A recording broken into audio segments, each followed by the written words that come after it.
Signing Day with some headlines. First, five-star athlete Terry Bussey entered the day, an unsigned Texas A&M commit, but he officially puts pen to paper. Huff, what does this win mean for Mike Elko? Well, it means that he's gotten off to a great start by getting the electric Bussey on board. He's going to probably be a guy that's going to be able to impact the game, at least offensively, at least in the special teams game. But seeing him play in the defensive secondary, he had an interception in the Poly Bowl. Don't be shocked if Mike Elko, being the defensive guy that he is, finds a way to put him in the secondary and get some time. Very much like Travis Hunter was able to play both ways for Deion Sanders.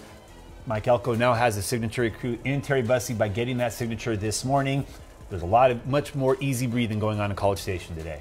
Yeah, and even more good news for the Aggies as top 247 wide receiver Ashton Bethel-Roman also signing with Texas A&M today. The former Arkansas signee was released from his NLI, reopening that recruitment. So, Smoke, what can he do for the Aggies? Well, I'd love to see this one-on-one matchup at practice some days with those two guys going against each other. But at the end of the day, you got a silky smooth playmaker with Velcro-type hands and a crazy catch radius. Put it anywhere, he's snagging and bringing it down. More five stars signing today. The number 8 player in the class, wide receiver Ryan Williams, is officially a member of the Crimson Tide. He had decommitted and then recommitted, officially signing today. Also, the number 1 player in Louisiana, defensive lineman Dominic McKinley, signing with the home state school of LSU, and wide receiver Gatlin Bear signing with Oregon. Now, happening minutes ago, Seattle native Rashawn Clark picking the hometown Huskies. He will follow Jedd Fisch to Washington, and he told us he is so excited to rep his city.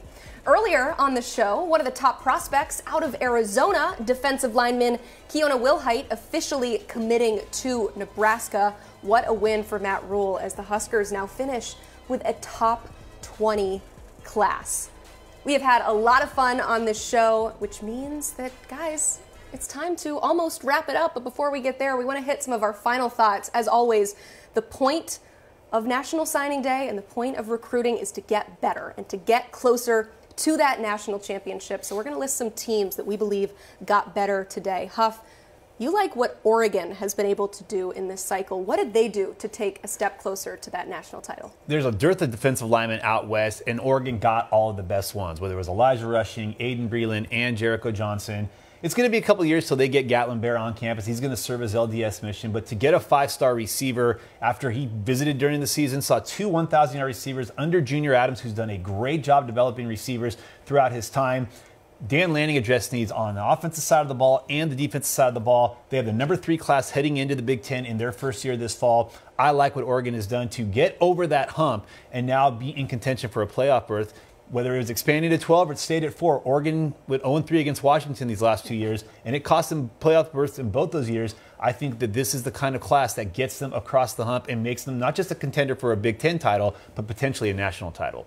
Speaking of a contender for a national title, anytime Georgia is playing football, they are definitely going to be in that race. Certainly helps if they finish the cycle with the number 1 overall class. Smoke, how did the Dogs get better this cycle? How scary is it that you don't lose the game for 29 weeks, you lose 1, then all you do is reload, restock, and you have a crazy class with guys with athleticism, prototype, mass, and size at offensive line, and guys on the perimeter in terms of corners and skill players are sticky and just impact players. It's scary to be in the SEC right now with Georgia doing what they're doing. Yeah, Georgia finishes with the number 1 class. Ohio State finishes with the number 1 player in Jeremiah Smith.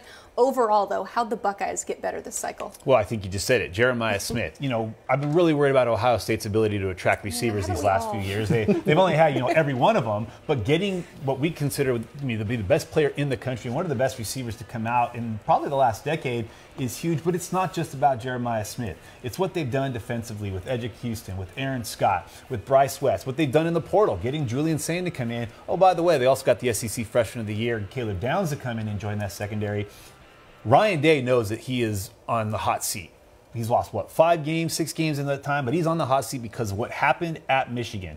Jim Harbaugh's gone. He's been able to put together an elite class at Ohio State, a great portal class, but to get the number 1 player in the country, and more importantly, to hold on to the number 1 player in the country when Miami and Florida State were both trying to flip them, That is the big feather in the cap for Ryan Day as he heads into a very, very important year in his time in Columbus. That was some of our biggest drama during December's signing day, is finding out if Jeremiah Smith would stick with the Buckeyes. He does. They finish with a top 5 class. Smoke, you like what LSU has been able to do. This is a class that's gigantic. Almost 30 players coming in for Brian Kelly. How did the Tigers get better? Well, shout out to Coop, man. Your state, we all know they have great players, and they got 9 of the top 10 players. Yeah. So what they did was put a big wall and said, nobody's coming in, we're not letting the good players out. And we're going to address this issue back there in the secondary. And those guys up front that's sneaky, that can get after the passer, we want to do that too.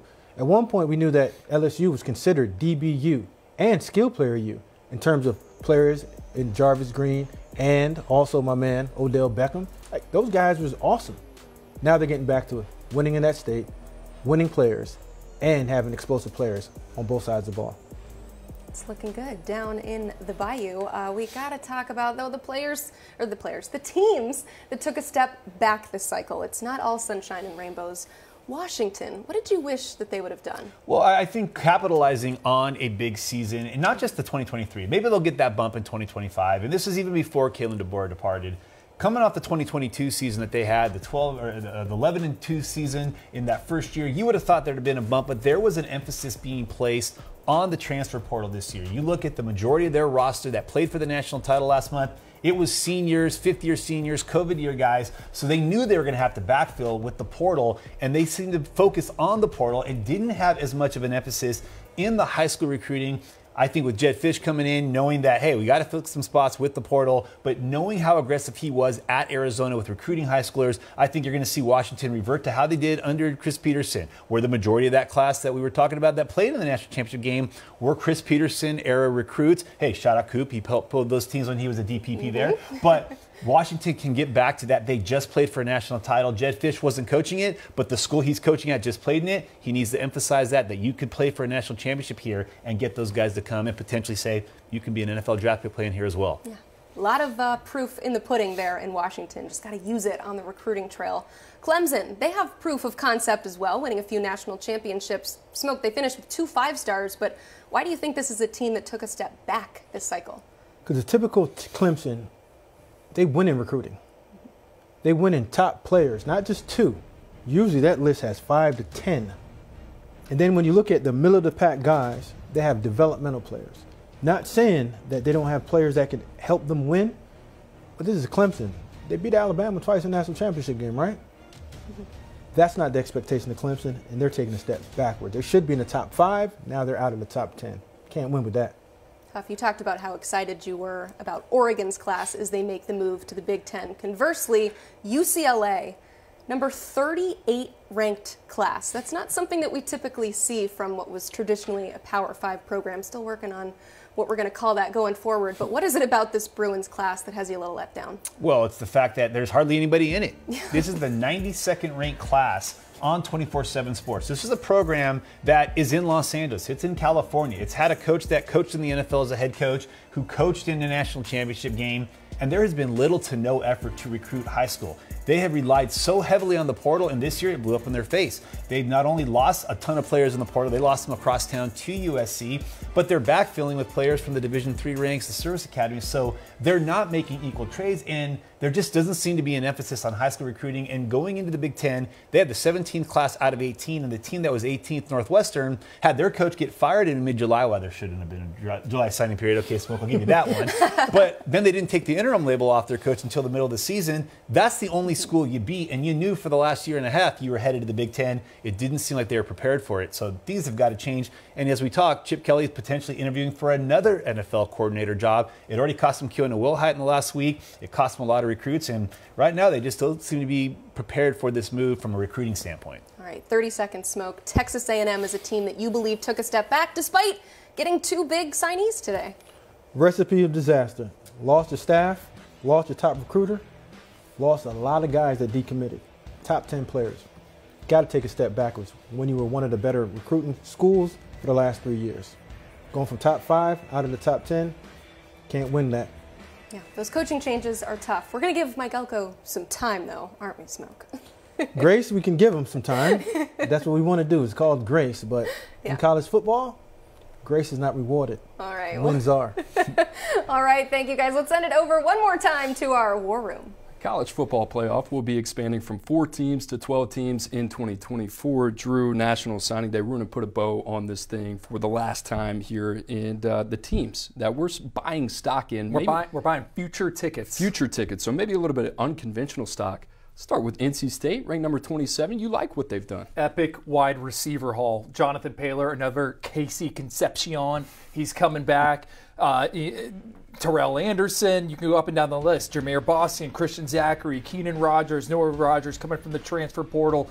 I love this group. And they got Grayson McCall as a bridge quarterback, a guy that has a ton of experience. Cedric Bailey should be viewed as a quarterback of the future. I'm all in on Dave Doran. I like Elijah Groves, too, from Tennessee. Big, athletic profile, linebackers, second level. The other thing, Brian Doan mentioned it earlier in the show, they're getting it done in the transfer portal as well. So you got to give NC State a lot of credit, a team that can make another leap here in 2024. Drew, I'm going to go with Auburn, man. Ranked number 10 here in 2024. I think this program is ascending. You think about the job that they have done in the state of Alabama. About teams with a lot to gain with Kalen DeBoer coming to Tuscaloosa. Until he can prove it, I think Hugh Freeze is in a prime time spot. About Cam Coleman, Amaris Williams, 2 5-stars there. Perry Thompson, we love him. We've talked about the athletic profile of a guy like Walker White. They flipped to Marcus Riddick from Georgia, Jamonte Waller from Florida. I don't know about you. That's big boy recruiting. That's what you're supposed to do. That's why Hugh Freeze was brought to the Plains. I love what Auburn's got cooking. And Nick Saban's no longer in Tuscaloosa. I think they're just going to keep this going. We saw it when he first got there. Keldrick Falk, Kayan Lee, those are 2 guys they flipped from other schools. I love the direction of it. All right, let's get weird. We said we're going to get weird. We said this was a Wisconsin desk. Studio B, that's what we're doing here, the War Room. Wisconsin, tell me what you like about the Badgers.